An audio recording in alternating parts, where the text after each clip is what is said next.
కొన్ని కథలు వాళ్ళ కోసమే పుడతాయి అంటారు. అయితే ఇక్కడ మీరందరూ హీరో, గెస్టు ఈ పదాలు వాడుతున్నారు కదా.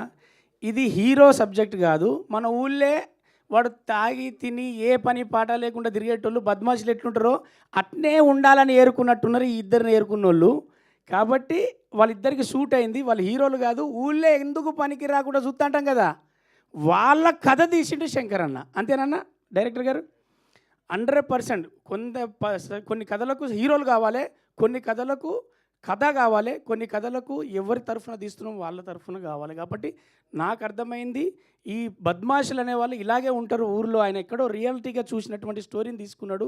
ఫస్ట్ ఆఫ్ ఆల్ శంకరన్న మీ ప్రయత్నానికి ఇక్కడ ఒక చిన్న అంటే పొద్దున్నే ఫోన్ చేసి కంపల్సరీ రావాలి రవణ అంటే వస్తా. ఎందుకంటే పోస్టర్ మీద ఫోటో పడితే చాలనుకున్నాం, కానీ పోస్టర్ నిండా ఒక 2 కట్అవుట్లు కనపడుతున్నాయి. వాళ్ళందరూ కూడా నా దగ్గర అవకాశాల కోసం తిరిగినప్పుడు మహేష్ కావచ్చు, నాతో ట్రావెల్లో బలగం చేసినప్పుడు సాగర్ కావచ్చు, వీళ్ళిద్దరు ఎక్కడో అవకాశం కోసం తిరుగుతూ మన చుట్టూ ఉన్న వాళ్ళు ఒక పోస్టర్ మీద కనపడుతున్నట్టే ఖచ్చితంగా వస్తా.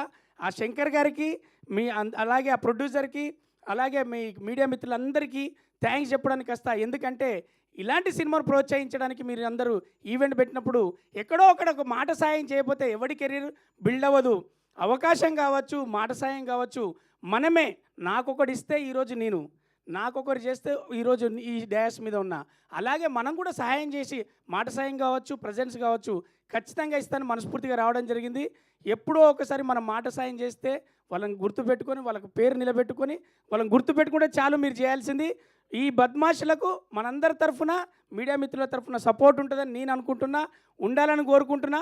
చాలా థ్యాంక్స్ శంకర్ గారు వీళ్ళిద్దరిని పెట్టి. అలాగే మయూర్ గారి గురించి ఒక విషయం చెప్పాలి. సినిమా బండి చూసినప్పుడు, ఆ తర్వాత కీడాకోల చూసినప్పుడు, మొన్న మన శివారపల్లి చూసినప్పుడు పల్లె సన్నీ గారు చూపెట్టాడు. ఇలా కొత్త జనరేషన్లో మేమందరం కూడా అవకాశాల కోసం తిరుగుతుంటే ఈ కథలో మీరే సూట్ అవుతారని, మీకు కట్అవుట్ అవసరం లేదని ఇస్తున్న దర్శకులందరికీ ఈ డ్యాష్ మీదుగా వాళ్ళందరి తరఫున నా తరఫున చేస్తున్న సలాం. Thank you sir. ప్రతి పాత్రల్లో మీలాంటి మీ పర్సనాలిటీ కావాలని ఏరుకుంటున్నారు, అందరికీ అవకాశాలు ఇస్తున్నారు. అందుకే ఇండస్ట్రీ నాకు ఎప్పుడు గొప్పది. ఇండస్ట్రీని నమ్ముకున్నవాడు ఓడిపోయినోడు లేడు, ఇండస్ట్రీని లైట్ తీసుకున్నవాడు గెలిచినోడు లేడు. ఇండస్ట్రీ ఎప్పుడు అవకాశం ఇస్తుంది, అద్భుతమైన భవిష్యత్తు ఇస్తుంది. దాన్ని గుర్తుపెట్టుకొని మనందరం నిరూపించుకుంటే చాలు.